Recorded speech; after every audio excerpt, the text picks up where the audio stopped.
السلام عليكم ورحمة الله حامدا ومصليا ومسلما وبعد أعوذ بالله من الشيطان الرجيم بسم الله الرحمن الرحيم والفجر وليال عشر والشفع والوتر صدق الله العظيم প্রিয় মুসলিম ভাই ও বন্ধুগণ, আজকে জিলহজ মাসের চাঁদ ওঠার কথা।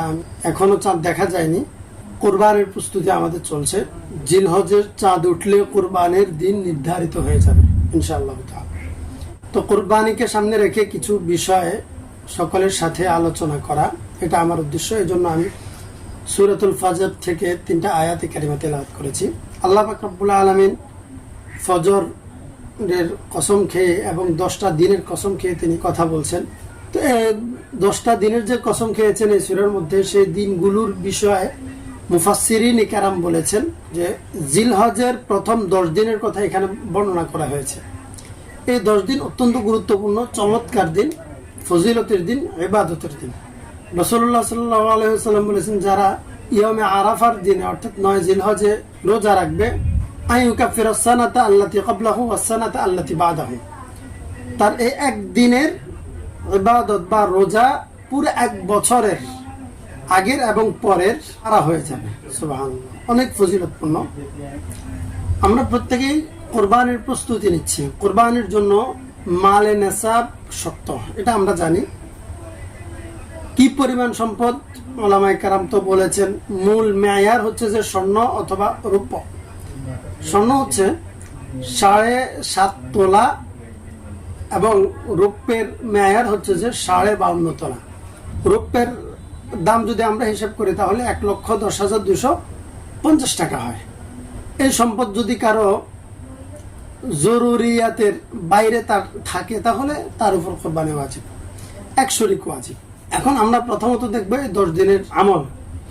এক সাহাবী রাসূল সাল্লাল্লাহু আলাইহি ওয়াসাল্লামকে বলেন, ইয়া রাসূলুল্লাহ সাল্লাল্লাহু আলাইহি ওয়াসাল্লাম, আমার একটা উষ্ঠি আছে যা দুধ বিক্রি করে আমি চলি। এখন আমার মন চাইছে আমি সেই উষ্ঠিকে কোরবানি দিয়ে দেব। রাসূল সাল্লাল্লাহু আলাইহি ওয়াসাল্লাম বললেন যে এটা জবাই করলে তুমি চলবে কি করে? জিলহজের চাঁদ ওঠার আগে তুমি তোমার গোপ, মাথার চুল, হাতের নখ, বগলের পশম এবং নাভির পশমগুলো তুমি পরিষ্কার করে এরপরে এই 10 দিন তুমি এগুলো কাটবা না। কুরবানির দিন পশু জবাই করার পরে এগুলা কাটবে, তাহলে একটা কুরবানির সওয়াব আল্লাহ তাআলা তোমাকে দান করবেন। তাহলে এটা গরিবদের জন্য বিশাল অপরচুনিটি, যে টাকা খরচ করার সাধ্য যাদেরকে আল্লাহ দেন নাই, তারাও যেন এই টাকা খরচ করে কোরবানি দেওয়ার যে সওয়াব, যে ফজিলত, যে উপকার সেটা পেয়ে যায়, বঞ্চিত না হয়। এই জন্য আজকে তো চাঁদ দেখা যায়নি, যদি চাঁদের সংবাদ না আসে তাহলে আরো একদিন সুযোগ আছে। যারা এখনো গোপ চুল কাটেন নাই তাদের জন্য কেটে নিবেন, এবং এই 10 দিনের মধ্যে না কাটলে, অথবা যারা কাটেন নাই, আজকেও কাটেন নাই বা কয়েকদিন আগে কাটা হয়েছে, তারাও এখন আর কাটবেন না, অপেক্ষা করবেন কোরবানির দিনের। কোরবানির পশু জবাইয়ের পরে যদি কেটে ফেলেন তাহলে আল্লাহ তাআলা আপনাদেরকে এই সওয়াবটা দান করবে ইনশাআল্লাহ তাআলা। 2 নম্বর বিষয়, আমরা কোরবানির পশু পছন্দ করতে যাব, চয়ন করতে যাব। আমরা কোন ক্যাটাগরির পশু চয়ন করব, কোন বয়সের পশু। দেখা যায় যে বাজারের পশুর দাম অনেক যখন বেশি হয়, তখন খামারি অথবা গৃহস্থালী পশু যারা লালন পালন করে তারা অনেক টাকা পাওয়ার জন্য অপ্রাপ্তবয়স্ক পশু নিয়ে বাজারে বিক্রি করে ফেলে। যেমন গরুর বয়স শরীয়ত নির্ধারণ করা হয়েছে যে 2 বছর, পাক্কা 2 বছর বয়স হলেই ওই গরু দ্বারা কোরবানি শুদ্ধ হবে।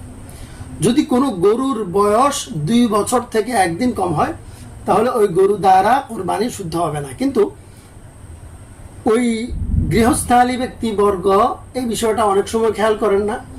অনেক সময় 1.5 বছর বয়স বা 2 বছরের কাছাকাছি বয়স, তারা গিয়ে বলেন যে সুস্থ সবল এবং বড়ত্বের দিক থেকে তো 2 বছরের মতোই এটা হয়ে গেছে, সুতরাং দেখতে যেহেতু 2 বছরের কম মনে হয় না, সেহেতু এটা দিয়ে কোরবানি হয়ে যাবে। এভাবে আমরা অনেক সময় গরু ব্যাপারে যারা তারা ফতুয়া দিয়ে বসে মুফতি হয়ে যায়।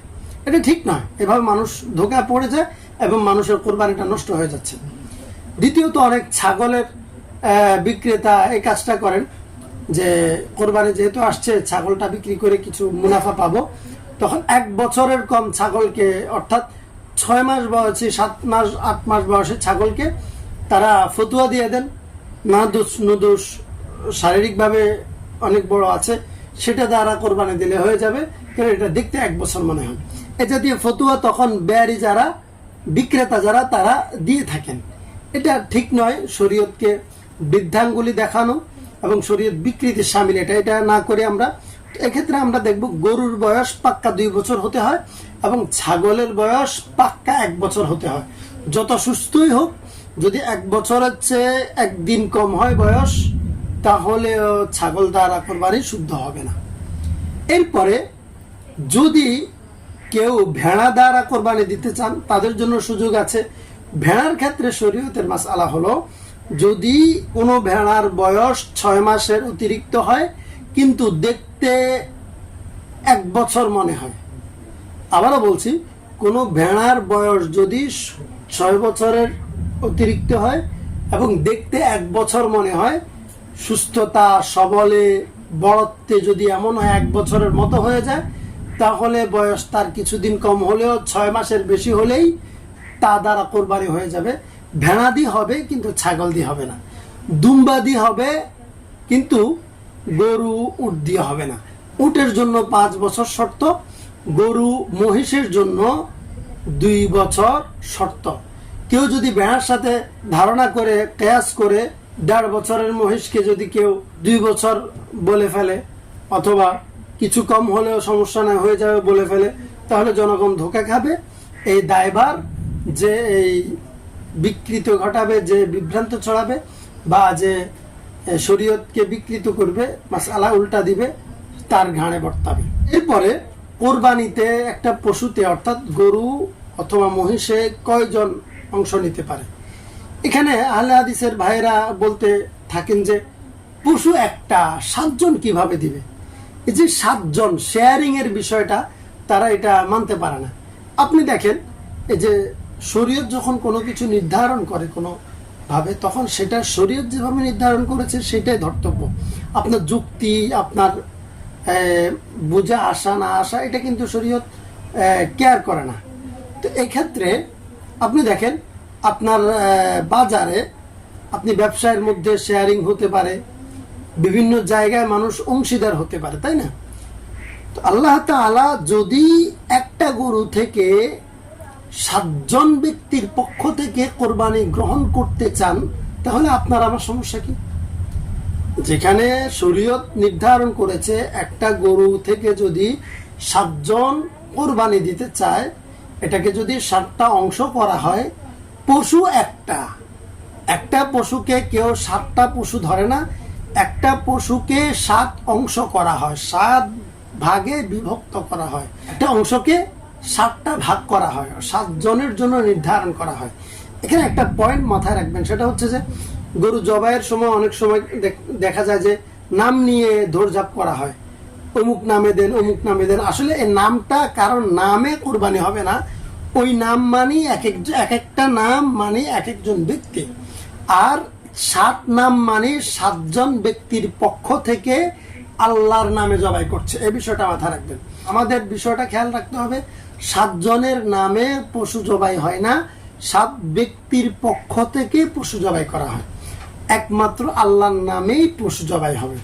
দ্বিতীয়ত, আকিকার যে বিষয়টা, পশুর অংশ, আকিকার যে অংশ, অনেকে এটা মানতে রাজি নাই যে আকিকা কিভাবে দিবে, যেটা কোরবানির পশু। দেখেন, আকিকাও নির্ধারিত একটা ইবাদত, কোরবানিও পশু দ্বারা নির্ধারিত ইবাদত, আকিকাও পশু দ্বারা নির্ধারিত ইবাদত, এবং আকিকার গোস্তের হুকুম, কোরবানির গোস্তের হুকুম একই। সুতরাং এক্ষেত্রে যেহেতু আকিকাও পশু দ্বারা নির্ধারিত ইবাদত, তো 2 ইবাদত একসাথে করাতে কোনো সমস্যা নাই ক্ষেত্র বিশেষে।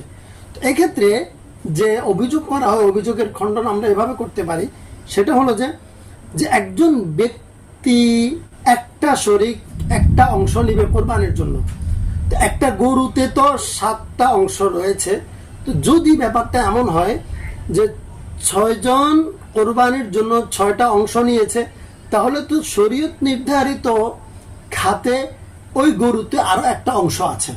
তো আরো একটা অংশ যেহেতু আছে, যিনি আকিকা দিবেন সন্তানের, তিনি ওই এক অংশ টাকা দিয়ে ওই অংশ আকিকার জন্য নিয়ে নিতে পারবেন। তাহলে কোরবানিতে এবং আকিকাতে একসাথ হয়ে যায়নি, বরঞ্চ কোরবানির শরিক আলাদা, আকিকার শরিক আলাদা হয়েছে এখানে। এতে সমস্যা বা সংঘর্ষের কোনো সুযোগ নেই। দেখেন, অর্থাৎ কেউ যদি কোরবানি দেয়, ধরুন তার উপর কোরবানি একটা শরিক ওয়াজিব এবং সে তার সন্তানের পক্ষ থেকে আকিকা দিবে, তাহলে দেখা যাবে সে দুইটা অংশ নিবে, দুইটা অংশ। একটাতে কোরবানির অংশে আকিকা ঢুকাবে না, তাইলে কোরবানিও হবে না, আকিকাও হবে না। কেউ যদি সন্তানের আকিকা দিতে চায় আর কোরবানিতে শুধু একটা শরিক নেয়, ওই এক শরিকে দুইটা নিয়োগ করে, তাইলে হবে না, কোরবানি হবে না এবং শরিকদের কারো কোরবানি হবে না। এক্ষেত্রে খেয়াল করতে হবে যে কোরবানির জন্য স্বতন্ত্র এক শরিক নেয়ার পরে ওই গরুতে যে 7 অংশের মধ্য থেকে আরো একটা অংশ স্বতন্ত্রভাবে আকিকার জন্য নির্ধারণ করবে। তাহলে কোরবানি আলাদা অংশে, আকিকা আলাদা অংশে, কোনো সমস্যা নেই, কোনো সংঘর্ষ নেই এবং দুটোটা ইনশাআল্লাহ তাআলা আদায় হয়ে যাবে। আল্লাহ তাআলা আমাদের প্রত্যেককে কোরবানি বিশুদ্ধভাবে করার তৌফিক দান করুন।